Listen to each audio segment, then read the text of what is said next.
am I still going to pursue it? Am I still going to, on the difficult day, which every startup has tough days. So on the tough days, am I going to still show up in front of my computer and push this along? And I concluded these ideas were just great ideas. In contrast, Jumpcut was born out of a deep desire for storytelling and filmmaking that I've always had. Why don't I do something around the creator economy? In fact, try and build a new kind of company that can democratize Hollywood and storytelling in general.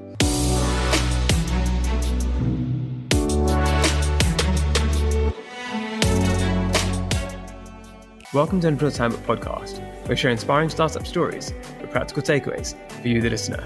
Today's guest is Karthik Hosangar, the CEO and founder of Jumpcut. After studying for his Ph.D, he became a professor at the University of Pennsylvania, Wharton School of Business. It's while teaching there that he met two students they would found Yodle with, which they then sold for over $340 million. He then returned to academia, working on several other projects on the side too. And recently, he's left academia for a pause so he can work on Jumpcut, which is a revolutionary NFT company that's working with studios to democratize filmmaking and creativity such that people can have input into the stories that are being told. I hope you enjoy our conversation. Welcome to Entrepreneur's Handbook, Kartik. It's a pleasure to have you here. Thanks for having me, Amardeep. So what I'm really interested about your story is that you went from being an entrepreneur to being a professor, and now you're doing entrepreneurship again. But if you go right back to the very beginning of the journey, what made you become an entrepreneur? What got you into this world in the first place? Yeah, in hindsight, I always had an interest in entrepreneurship. I just hadn't realized it from the get-go. Back when I was in, maybe late middle school or early high school, brought a bunch of friends together to do a book sharing arrangement amongst us. And I offered to organize this, and, everyone paid a small fee. And we shared each other's books. And that was something I did back then. When I first moved to the US for my PhD, within that first year, I was short on money. I didn't have any savings as such during the PhD program. And when I needed the money, I started to do some web development work for some companies over there. And at some point, I realized that I can bring in some of my developer friends in India whose rates was a lot lower than my rate, and then outsource the work and take on more work as a result. So it was there in me. I hadn't realized that it was really a career option that could be pursued back, when I was growing up in India, where mostly you were told that if you wanted a decent living, you wanted to be an engineer or a doctor. So I did what I was told, but the interest was always there. So do you think for many entrepreneurs, the interest is there from a young age? Or do you think it's something which can be nurtured at an older age, where some people don't think of themselves as entrepreneurs or haven't done things when they're younger, but they can then learn that when they're older on? Yeah, look, I think there's a bit of both. And I say that because, entrepreneurship comes in many forms. And in fact, you look at a good founding team, it's a team and it's not one person. Sometimes it's one person who starts it and gets it going, but usually it's a core team, and that core team complements each other in different ways. So yes, there are people who are from an early age, people who are always looking for, ways to solve problems or create something new. And those people from the very beginning have the great entrepreneurial traits. There are others who are people who complement this first group of people I just mentioned. And they are people who have, great technical chops or a great sense of, how to sell to customers, something that complements, that first group. And they might actually realize that they can bring that to bear in an entrepreneurial setting much later in life. So I've had people who had no clue they wanted to be entrepreneurs. You have to almost arm twist them to get in, do a startup, and they're a natural. And once they've done a startup, suddenly this light bulb goes on that, wow, this is something that I'm good at, and it's actually valuable in an entrepreneurial setting. With Yodle, your first company of scale, what was the co-founding team like there? And how did you come together to build the idea? Yeah, so when I helped co-found Yodle, this was in 2005. I'd already tried two other startups in the US.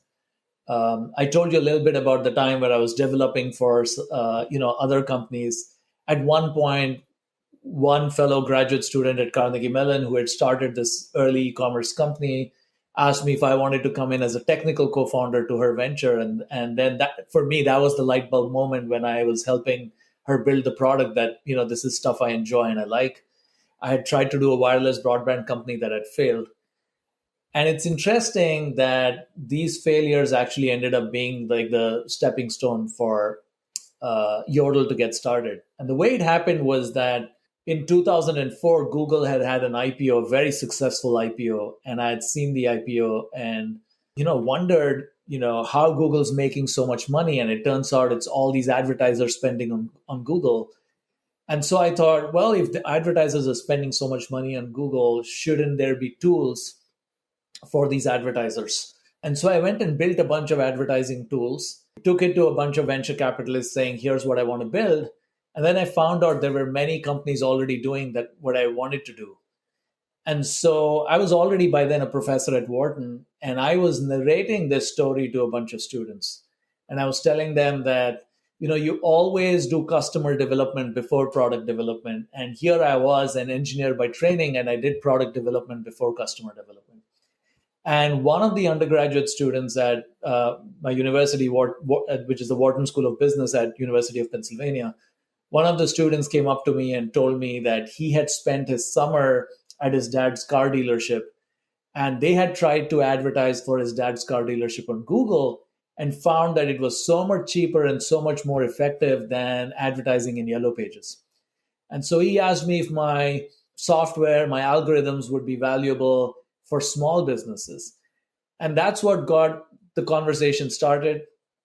He had this really deep knowledge of needs of small businesses, which I had no clue about because he grew up in a small business. His dad was a car dealer. I had a sense of products and algorithms and solving problems through software. And suddenly, he knew what was the market need. I had a product that made sense, and we came together. And then he had a childhood friend who was, great at sales. And so his name was Ben. And so Ben came on board as well. So it was Nathaniel, who was,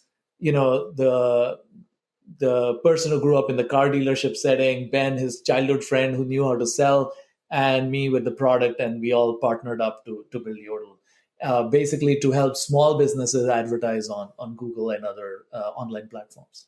How was that initial scaling up process? Because obviously it went on to raise a Series A and to then get acquired. But in those early days, how are you able to grow the business to attract investors and to attract customers? It was really interesting. It was with my first venture, which was an e-commerce company, we had customers, we had sales. We didn't really know how to manage operations, keep customers happy, because an e-commerce business is operations heavy. And we didn't know that. My second business was capital intensive. I couldn't get it started before VCs were interested. And this was an interesting business that didn't have a lot of operations, no shipping of goods. Everything was happening digitally. It didn't require a lot of capital to get started. And what was really interesting about it was that this undergraduate student who was barely 20 years old, and he actually looked probably 14 years old, was going and selling to businesses, and they were just buying it. And they all got it that, hey, that the world is moving online. Consumers have moved online. Their business needs to be advertising online. And we kind of said, well, give us a try for a month and see what happens. And we were advertising for them, and they were getting phone calls and leads, and they were seeing the benefits. And so customers were signing up on a regular clip. And so when it really hit me when, this idea that this 20-year-old person with no sales experience is actually able to get so many businesses to sign up.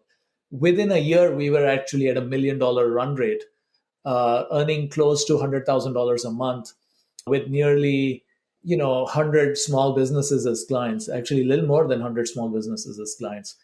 So it told me we are doing something well.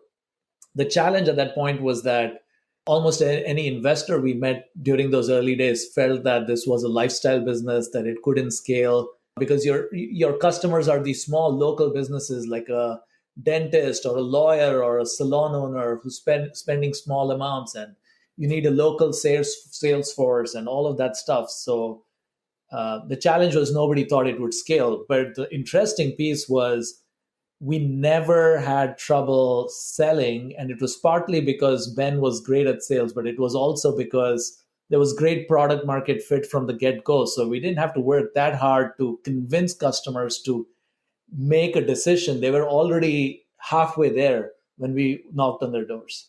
Yeah, and with the other two co-founders being students, and did they decide to go into that full time afterwards, or how did you balance that? And how was that decision made to really try and scale the business and stop it from becoming a lifestyle business? So, we were convinced that this was meant to be a venture scale business, that if we can grow the company to $1 million run rate in just Philadelphia, which is where we were initially, that we could replicate this nationally in 100 plus cities and easily go to 100, 200 million in revenues. Well, I shouldn't say easily, that's not the right word. But the point being, we could replicate the model and scale it. So we always believed that it was scalable. And we kind of understood that the investors had some concerns around it. And of course, Nate and Ben, as you were suggesting, were students at the time. And what we decided to do was to see if we can get to a couple of proof points. One was, can we replicate what we're doing in Philadelphia in at least one more city and show that proof point to investors? And can we raise a proper VC round? We were trying to raise anywhere from $3 to $5 million. If we can raise that round, then the two students, they were willing to, take a leave from university to do that. So we then set up an office in Washington, D.C. And when I say we set up in Washington, D.C., what I mean is Ben, our salesperson, used to take a bus from Philadelphia to Washington, D.C., and go door to door and sell over there and take a bus back to Philadelphia. That was what he was doing to go sell, but we were able to do that and we were selling in DC. And then at some point we landed investors, and once the investors were on board, by that time, one of them, Ben, had already graduated. So he, got his degree and graduated. But Nathaniel, who had not graduated, took a leave from the university to go run the company, and then came back 3-4 years later to finish his college degree. And at this time, were you still working as a professor, or did you take a leave yourself as well? I was still a professor at the time. I, took a short break to essentially set up the software and specifically the algorithm team within the company. And then once that team was set up, I returned to Wharton and then was kind of running that quantitative team on the side while, Ben continued to focus on sales and Nathaniel was focused on operations. So that's how we kind of split up responsibilities. And then, I brought in a friend who helped run other aspects of business development. And then, of course, through the VCs, we actually ended up hiring our full professional team at that point after the Series A round. Our CEO was hired from outside. All our VPs were hired from outside because we were an unconventional team, because we were a team with 2 undergraduate students. And this was before Facebook. So after Facebook, it was cool to have college students as the founding team, but not until then. And then we had a professor who, had responsibilities at the university too. And so it wasn't the typical founding team. And so it was hard for VCs to pattern match and see the opportunity with this team initially. Can we dig more a bit into your professorship? So you started a few companies and then you went to Wharton to work as a professor. What was behind that decision to teach about entrepreneurship to others? If I'm being very honest, it was not like this was all thought through and there was a method to this madness. I was sitting in India. I wanted to get into business settings. I was always excited about business, even though my degree was in engineering.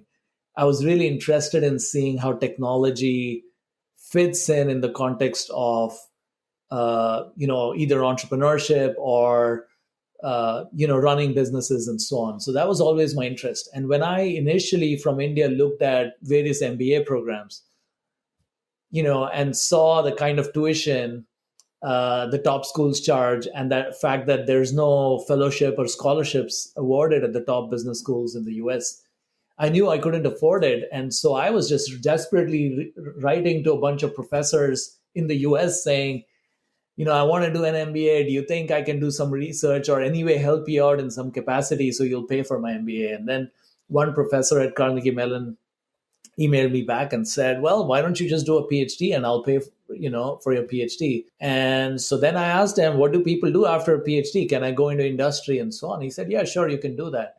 So that's how I got into a PhD. And even during the PhD, throughout the PhD, I was thinking I'm going to the industry. I was working on as a startup, as I mentioned. I also was interested in consulting.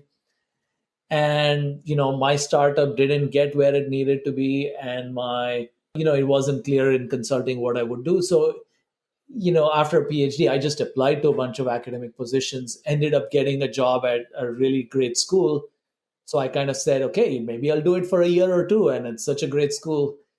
And then before I know it, here I've been at Wharton for a really long time, almost 20 years now. And that's partly been because I've had the freedom to really define that role for myself. I've been able to pursue my interests in applied business, been able to start companies, been able to take those experiences and take it to the classroom, and then have some of my students go start companies, and I've come on board there as an advisor or an investor.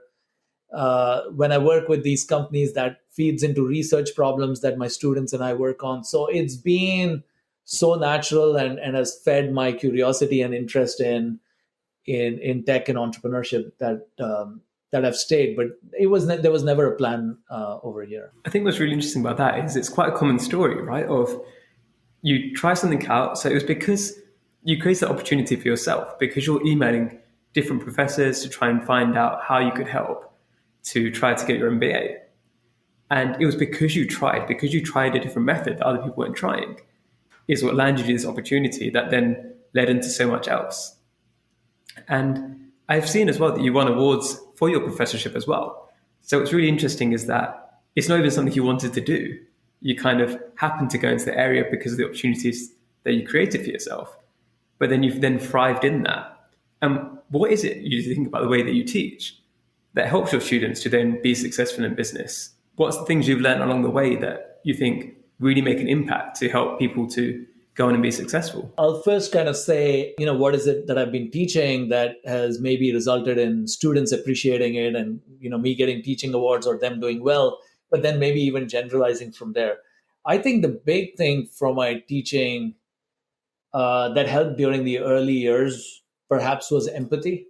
I didn't want to be a professor. I didn't feel like there was a specific approach that I wanted to adopt.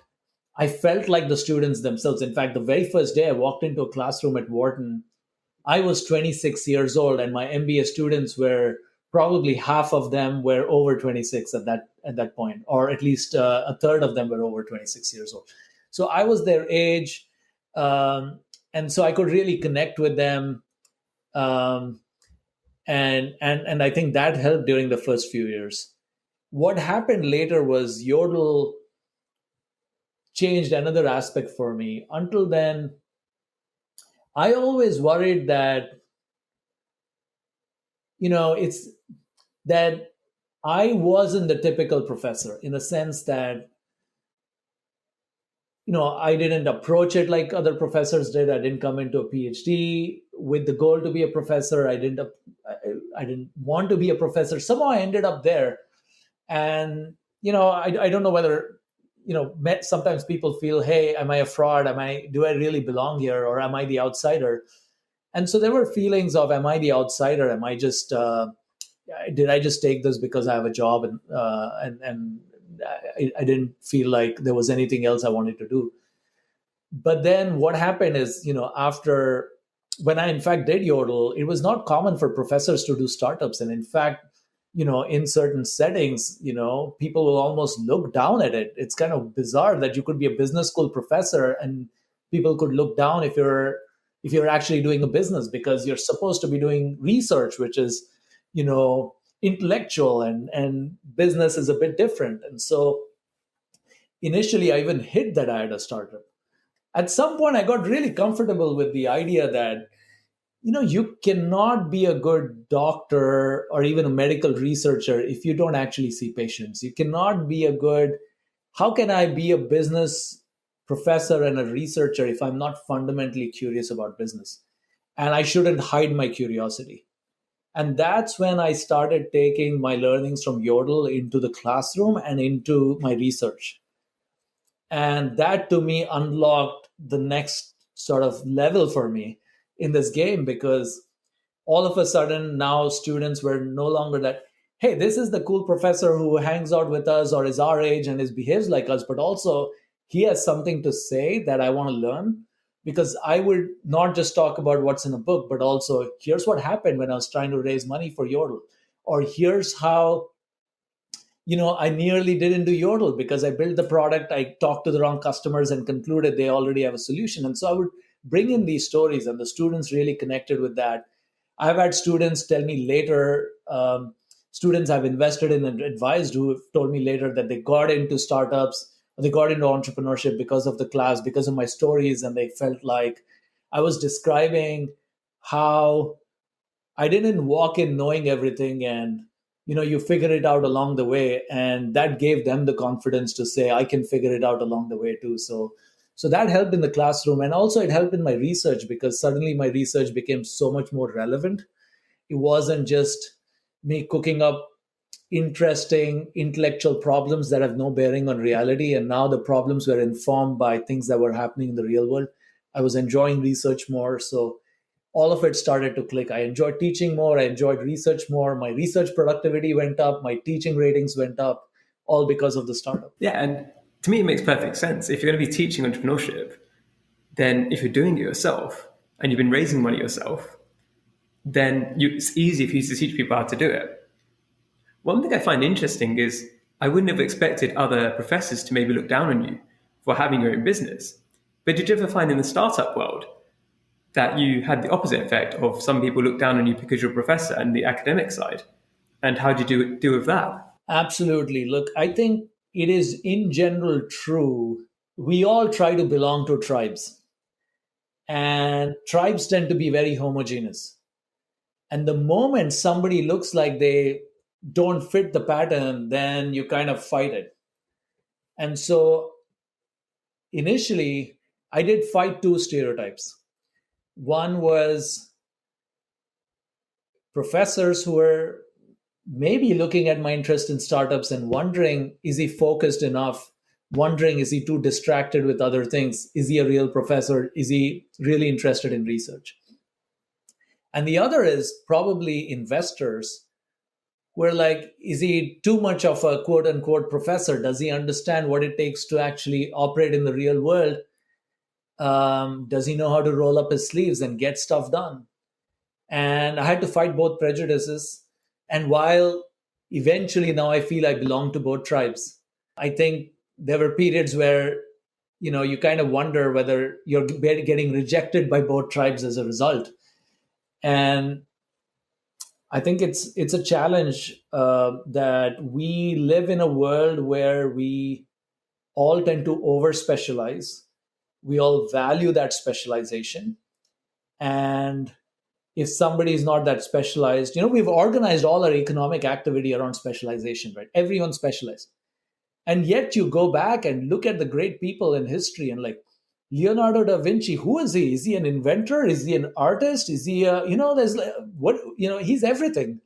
And he's just one person, but there's so many such people. And you're like, you cannot give them a specific title because it looks like they've done five different things in five different areas. Ben Franklin, is he a politician? Is he a scientist? Is he a writer? You know, so somehow we've ended up being hyper specialized. And for a brief period of time, I tried my best to fit myself into that, pigeonhole myself into that definition of who am I? Am I specialized in some way?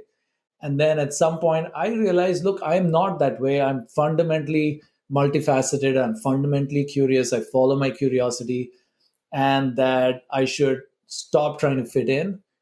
And it worked out. But yes, I think absolutely faced that prejudice on both sides during early days. I told you our Series A was hard, and it was hard because nobody wanted to invest in a professor and two undergraduate students. And that we had revenues, we had customers, but they were like, this is not a founding team that we are used to. You don't fit the pattern. And I remember when I was applying for my tenure at Wharton, one of the professors suggested, actually, it was in my self interest that he was suggesting. So I don't begrudge anything. I'm actually grateful. But he suggested that I get rid of any mention of Yodle in my academic CV, so that it doesn't become a topic of debate. And so I did do that then. So yeah, I think we all fight it. I've come to terms with it over time, and I'm glad I didn't end up, hyper specializing at the expense of catering to these other interests of mine. And you mentioned how entrepreneurship has helped you become a better professor. But is there anything in the theory side where you're taught as a professor and it's really helped you in business, and you think perhaps other entrepreneurs aren't using that enough and it could really help them? Yeah, look, I think the biggest difference between being a professor and being an entrepreneur is, as a professor, you're constantly looking for answers, constantly analyzing, and trying to break down problems. And it's so important to be right that you can be slow, but you've got to be right. As an entrepreneur, the focus is always on making day-to-day progress. Today should be better than yesterday. Tomorrow we should be ahead compared to today. And you don't have to have all the answers today. The focus is on doing, and you get there incrementally. And so if I approach everything like a professor, the problem will be I cannot get any business going, because it takes a while to break down a problem and develop that clarity, by which time somebody else has already done what you wanted to do. But the flip side is that there are times where you have to step back and reassess and see the big picture, see where is the market moving.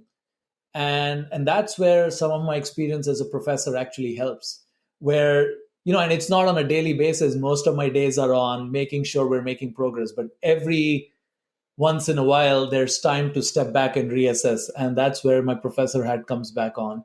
And that helps me. The other way it helps me is that over the years, I've had, over 2,000 students who I've taught, I've gotten to know well.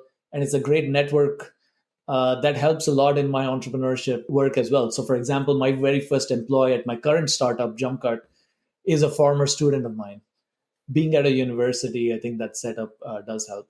And I think one of the biggest pieces about being a professor is when you're at a university surrounded by a bunch of, let's say, 17 to 25-year-olds, all of who don't know the rules because they've not yet been taught the rules. They come up with ideas that you wouldn't see elsewhere. And so this openness to new ideas is something I've learned sitting in a campus setting.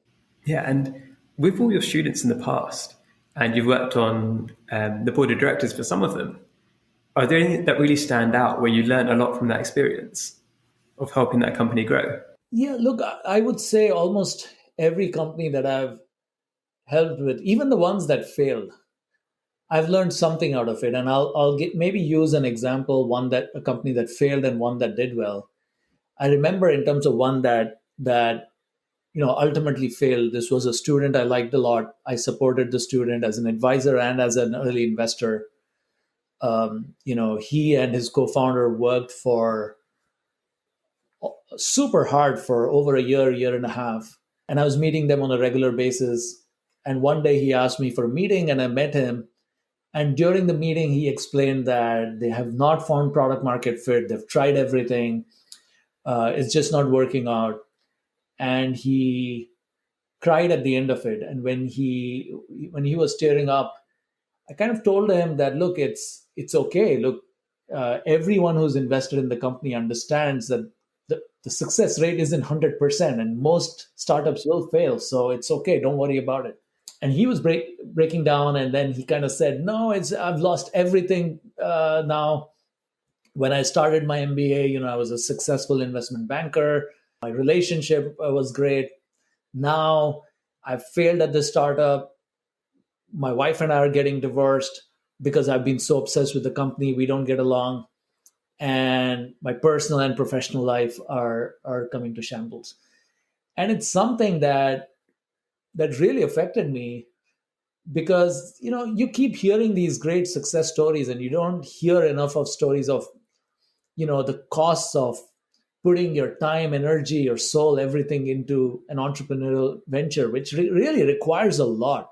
And there's a cost of that. And it exposed me to that. And I think that has helped me personally as an entrepreneur, constantly step back and reassess whether I have the balance that I'd like. And most days you don't, but you keep trying to correct course about that balance. And I think that's one of those intangible things you learn from working with people and seeing their experiences. And you kind of realize that you've got to be careful that you don't get that you're not betting your whole life everything on this one thing, and that you need balance, you need friends, you need family, and you need time for all of that. And it helps ultimately give you lasting power as an entrepreneur. And that's one that I learned from there. And similarly, there are companies that have done well. Of course, I learned a lot from my own venture, Yodle, looking at the importance of a good team and hiring the right people. I've worked with other ventures, and I've kind of seen how there was a student of mine, Rohan, who runs a company called Stylotics, where for the first 3-4 years the company was going okay. It really seemed to be going nowhere in a sense.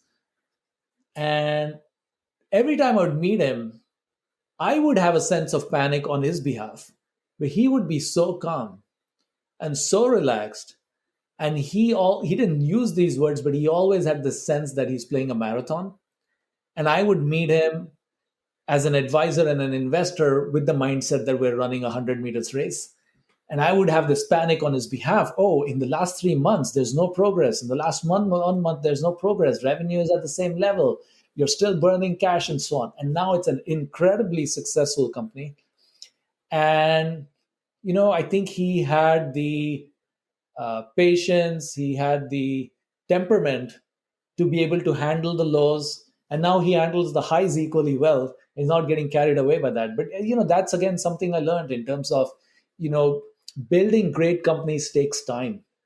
And for somebody like me who's used to seeing results, who's used to, in a traditional academic sense, like you work hard, you get a grade, or you get, a research paper, or you get something of that sort. Or even in a traditional company setting, you work hard, you release something, and you get a promotion or something like that. But to build great companies takes time. And sometimes you get lucky that you launch and it's like within 6 months, it's a Facebook, right? But even if you look at Facebook, of course, you look at 20 years, they've had their fair share of troubles. But my point is, it's a marathon. And I've learned that from this other student. So every company teaches me something. With the first student, do you find many people have that mentality where, I think it's Grant Cardone who said about being average or being obsessed. Do you think that many people think that they have to be obsessed, it has to take over their life for them to be successful? And what do you advise them? How do you try to steer them away from taking risks that maybe are too much for them? Yeah, I think there's a lot of people who are obsessed, who feel failure is not an option, who feel like the path to unlocking that success is working 2 times as hard, and to make your employees work 2-3 times as hard. And of course, hard work is a necessary ingredient. I've never seen an entrepreneur succeed without hard work. So it is absolutely a necessary ingredient. But success is not linear with hard work. There's a point at which that you need a certain amount of hard work, but then it isn't hard work anymore. Then you've got to unlock other things. And just increasing the number of hours, or increasing this pressure on yourself that, man, I've not reached where I needed to be at this month or on this date. That kind of pressure doesn't really help. It actually hurts your creativity. That kind of stress removes the clarity you need to succeed with companies, because you do need to, like I said, with most companies, you don't find product market fit right away. You need to keep stepping back and reassess, what am I missing? That gives you that extra thing to pivot around. And that requires clarity and lack of stress. And yeah, a lot of entrepreneurs I work with burn out because of that. And it really hurts them. And, in terms of what's the solution to that? I think, the key is, I mean, there's no one silver bullet, but there's so many things. I usually tell people to be clear about why you're doing the startup, that even if you don't reach the end goal, you've got to feel like the day to day was worth it. And, I wrote a blog post on Medium that you actually helped me edit, where I talked about how for a lot of entrepreneurs, a startup is like this beautiful castle you want to go to. Like when I did the Rhine Valley cruise, during that cruise, I saw all these castles on top of hilltops, and it looked so beautiful from the distance. And every startup I've done, and every startup my students have done, for them is that beautiful castle where I'm trying to get there, and it'll be amazing when I get there. And what happens is, on your way there, you get lost and you reach somewhere else, or lose people along the way, your friends. And because you made all these, you're so focused on getting to the castle, you forgot about friends, you forgot about relationships, your wife, your spouse, kids, and so on. And there's all these compromises you're making. And then finally, and this happened to me and during Rhine Valley cruise, which is, after I'd seen 2-3 castles, the next hike up to a castle, I got there and I was like, oh, this is just a building. I felt it when Yodle had a big exit. We were acquired for about $340 million. At that time, I had just lost my dad a year back. And, the startup success meant nothing to me at that time, because, I was focused on a completely different loss at the time. So the point being that, these beautiful castles, you have to, forget those and think about the journey and make sure the day to day is working out well. And if it is, then it's all good.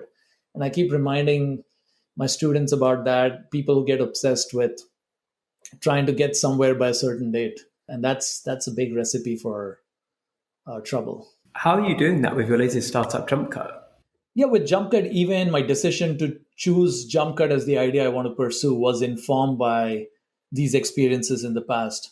I had other ideas that I was thinking of at the time, ranging from some consumer e-commerce kinds of ideas to certain ideas that were related to AI and data science. At that time, 2 years back, and in fact, even today, AI is so hot. It's so easy to raise money around an AI startup idea. When I asked a few investor friends, which of these ideas do you think I should pursue? They were all pointing towards the AI startup. That was the idea to pursue. But when I asked myself, if this startup doesn't work out, meaning I don't reach the beautiful castle, if I don't find customers, if I have trouble with the product or whatever, am I still going to pursue it? Am I still going to, on the difficult day, which every startup has tough days. So on the tough days, am I going to still show up in front of my computer and push this along? And I concluded these ideas were just great ideas to me, nothing more. They didn't have any personal connection to me. So they were just intellectual challenges. In contrast, Jumpcut was born out of a deep desire for storytelling and filmmaking that I've always had. I used to write plays and short stories in school. Somewhere along the way, I, started focusing on my professional career and stopped writing as much. But then after I found some success with Yodle and with Wharton, I went back. I wrote a screenplay. I tried to convince some producers to make a film around that. Couldn't do that. But I've always had an interest in this. And I was interested in seeing, why don't I do something around the creator economy? In fact, try and build a new kind of company that can democratize Hollywood and storytelling in general. Because over the years, I've heard so many people, writers, directors, tell me that they've had struggles in terms of breaking in. And I had the same difficulty when I wrote my screenplay. And so I kind of wanted to really explore, how do we use Web3 and, and communities to help give opportunities to new kinds of storytellers. And it was not an idea on day one that had investors saying, yes, this is a great tech centric idea that I want to invest in. But I decided to pursue it because I was convinced that I would enjoy day to day, and which I've done over the last 2 years. The company has evolved a lot. We've found good traction and we're continuing to make progress. I had not anticipated the directions in which we would pivot over the last 2 years, but I've enjoyed it so much because I chose something that I was fundamentally excited about. And I didn't care about that eventual success. Not that I don't desire it, but that, that wasn't the primary reason. The primary goal wasn't that this would be $1 billion exit. The primary reason was I'd work with writers and storytellers, I'd work with stories, I'd work with creators, and I'd work to try and get support from them, from audiences who care about this. And so I think that's been really great. And you said you've been working in it for about 2 or 3 years. Where do you want it to go? So you said there's no beautiful castle, that this is the final end goal. But what are some of the things you're working on right now to try and build out, to try to grow the company and to grow the audience? Yeah, so initially the goal was, let's democratize storytelling in Hollywood for writers and directors and storytellers in general. And along the way, we pivoted and we kind of said, yes, we want to democratize it for them, but we cannot do it without the audience on board. And that's when I realized we also wanted to democratize storytelling and movie making and content and creative industry in general for the audiences too. We've met and you've met, I'm sure, or maybe you're one of those people. You watch a movie and people have opinions. Oh, they should have done it this way, or they should have done it that way. They should have cast this person. People feel strongly around stories, and we want to bring them in the ride and be participants in creating the story with the creator and supporting the story. And so right now what we're trying to do is we're about to launch our first big Web3 project in April. It'll be called Uppercut. We're creating an action-focused universe. Think of a Marvel, but created bottom-up, where the community is participating in the storytelling, in the lore creation. They submit ideas. They vote on each other's ideas. Writers are part of the communities. They develop the ideas further. And all in the form of an NFT, where if the story universe succeeds, your NFT is worth so much more. And you're not only co-creating, but you also have financial co-ownership where you get financial benefits as the story universe takes off. So that's our first story universe. We're creating one more, which is around women-centric stories. So really bringing in the audiences and the creators together and eliminate the tons of middlemen that exist in the industry, like agents, managers, lots of producers and business execs who are currently sitting in between and are gatekeepers and tastemakers, but who are often clueless about what needs to get done. So that's what we're focused on today. Where does this lead us? I'm not too focused on that. I kind of feel like we're trying to solve an important problem. And as we keep solving it, the problem will take us to the right castle. And I know there is something nice at the end, but I don't want to spend too much time imagining what that is today, because I know it'll be very different 10 years from now. But I think I'm super excited about what we're doing. And I'm seeing it already in the creators who want to work with us. I'm seeing it in the audiences who want to work with us. And we have a partnership with, some great producers. We have projects with, Lawrence Bender, who's producer of Pulp Fiction, Good Will Hunting.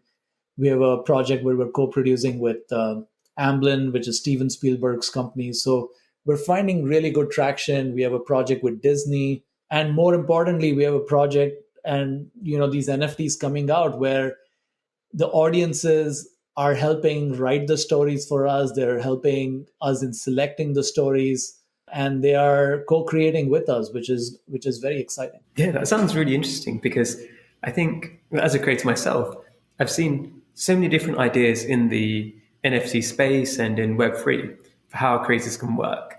And what I found with most of them is that they don't have that backing of somebody who's had experience in the industry and knows what they're talking about. So what you often find is that some of these ideas, they don't have the model quite right, where it's close. But you can usually look at it and see, oh, here's a flaw, here's a flaw, here's a flaw. And some of these platforms, then they get early traction and then they don't move on. And what's interesting, what you've done already, is that you've already got these established names on board, while at the same time you're democratizing it to wider audiences. And I think that's one of the really interesting parts about it is, for example, with DSO, have you heard of DSO? So what they did is that they took people from Twitter and they made accounts for them, which is a bit of an interesting tactic because those people didn't consent to that. So there's a bit of backlash they had there. And it worked well for marketing, it got them a bit of traction initially, but then they haven't really pushed on since then. Whereas what you've done is you've got the idea, you've solidified that, and potentially that's where your professorship comes in, is that you've thought about the details, you've tested it, you've said, is this going to work, is that not going to work? And then got people on board with that idea. So when you release your stories later in the year, there's much more substance to what you're doing. So I'd be really interested to find out how that goes, and potentially we can get you back on again later on in the year or early next year to see where that went. And is there anything else you think you did differently with this company because of the lessons you learned in the past that you wouldn't have done maybe 10 years ago? Yeah, I think before I answer that question, I just want to say one quick note on what you just mentioned. I think what was interesting for me was, if you look at, let's say, traditional Hollywood, they make stuff, they release stuff, and when they do release it, they cross their fingers and hope audiences like it. And they have no clue, what audiences want, and they have no way to engage. They just simply don't know how to engage with audiences from the get-go. In contrast, if you look at the NFT community today, it starts with the community. From day one, there's a community. But all these NFT projects end with, here's artwork, you buy the artwork, and there's an end of story. But the artwork is often informed by some world building and some character building that's happening in the artist's mind. But they don't know how to take what is in their mind and build it into very rich narratives that can sustain movies or entire series. And so you buy an NFT like a Bored Ape, but there's some ethos and a story behind it, but really there's no one to flesh it out. And so the idea was, how do we take Hollywood's expertise with narrative building with the Web3 community's expertise with community building and bring the two together? And that's really the one unique thing we're doing that nobody else is doing. And sorry, coming back to your question, what did I do differently with this venture that I wouldn't have done in the past? I think there are a few things. I think the first and foremost thing is even the problem selection. In the past, my problem selection was informed by very logical analysis. How big is the market? What kind of a secret sauce do I have? Meaning, what's my competitive moat that nobody else has access to? A few other things like that. And I usually have a set of 4 or 5 criteria around that. And this time I kind of really focused on what is it where I can run the long game. And then alongside that, I will then pair up how big is the market, what is our differentiation, all of those other pieces as important layers, but I'll add it after choosing a problem based on, can I play the long game here? And so I think that's been one piece. The other one is to really value speed and,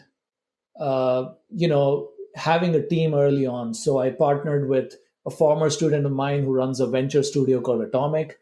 I gave them a ton of equity in my company because they had, a functional design team, development team, operations team, legal team, finance team that I could leverage, and that would help accelerate the business, even though that meant giving up a lot of equity. I also have been very slow and deliberate with my hiring within the company, because that early core team is so central to how we shape the business. And so rather than saying, I know where I'm going, I have a full project plan, let me just quickly hire the people for the project plan, instead to say, I know roughly the direction I'm going, I will find the right people who complement that rough direction, and together we'll figure out the details along the way and not overfit the hiring on a specific plan I have.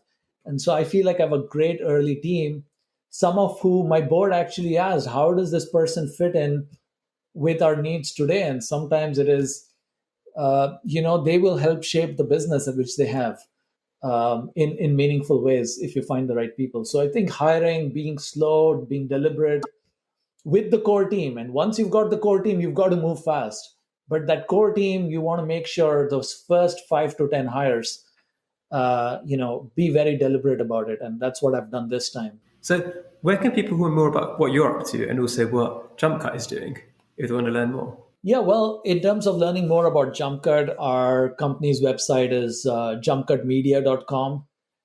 We will shortly be releasing the website for our first NFT project, which is called Uppercut. And in fact, by the time this podcast airs, our website should be live. And so I'll send you the details, which hopefully you can post as well. And in terms of personally, my information is on my website, which is www.hosanagar.com. That's Hosanagar. That's my last name. So www.hosanagar.com. Or on Twitter, it's K from my first name, and K Hosanagar is my Twitter handle, so they can find me there as well. So very easy to find me on Twitter and through my website, and of course, our company, jumpcutmedia.com. Well, it's been a pleasure to talk to you today. Thank you for coming on. Well, thanks for having me, Amardeep. It's been a fascinating conversation. Appreciate it.